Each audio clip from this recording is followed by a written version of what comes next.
നമുക്കിന്നൊരു special dosa ഉണ്ടാക്കിയിട്ടെടുക്കണം. Karnataka style Benny dosa അങ്ങനെ എന്തോ ആണ് ഇതിൻ്റെ പേര്. ആദ്യം തന്നെ നമുക്കിതിലോട്ടൊരു ചട്നി ഉണ്ടാക്കിയിട്ടെടുക്കണം. തേങ്ങ, പച്ചമുളക്, ഇഞ്ചി, വെളുത്തുള്ളി, തക്കാളി, കറിവേപ്പില എല്ലാം ചേർത്തിട്ട് നമുക്ക് നന്നായി അരച്ചെടുക്കണം. കടലപ്പരിപ്പും ചേർത്താട്ടോ അതിലോട്ട്.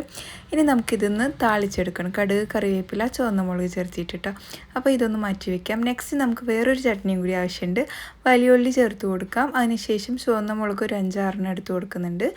6-7 നമ്മുടെ വെളുത്തുള്ളി ചേർത്ത് കൊടുക്കാം. ഇനി ഇതാ ഒരു പീസ് ശർക്കര, ഏലക്കായ, കറിവേപ്പില, മഞ്ഞൾപ്പൊടി, മുളക് പൊടി, ഉപ്പ് ഇതെല്ലാം ചേർത്തിട്ട് നന്നായിട്ട് ബ്ലെൻഡ് ചെയ്തിട്ട് മാറ്റി വയ്ക്കാം. ശേഷം പാൻ ചൂടാക്കി നമുക്കിതിലോട്ട് ഇതുപോലെ നൈസാക്കിയിട്ടൊരു ദോശ വരത്തിയിട്ടെടുക്കാം കേട്ടോ.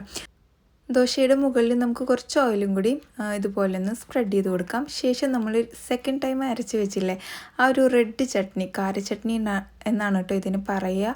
അപ്പോൾ അതും കൂടെ നമുക്കിതാ ഇതുപോലെ സ്പ്രെഡ് ചെയ്ത് കൊടുത്തിട്ട് നിങ്ങൾക്ക് ആവശ്യമുള്ള അത്രയും ബട്ടർ അപ്ലൈ ചെയ്ത് കൊടുക്കാം. എനിക്ക് പേഴ്സണലി ബട്ടർ അത്ര വലിയ ഇഷ്ടമല്ല കേട്ടോ ദോശയ്ക്കൊന്നും. അപ്പം ഞാൻ ഇത് ഭയങ്കര ടേസ്റ്റി, ഭയങ്കര ഇഷ്ടമായി എന്നൊന്നും പറയില്ല. നിങ്ങൾക്ക് ആവശ്യമുണ്ടെങ്കിൽ എന്തായാലും ഈ റെസിപ്പി ഒന്ന് ട്രൈ ചെയ്തിട്ട് ഫീഡ്ബാക്ക് അറിയിക്കുക കേട്ടോ. അപ്പോൾ നേരത്തെ നമ്മൾ ഉണ്ടാക്കി വെച്ച ചട്നിയും കൂട്ടി കഴിക്കുക.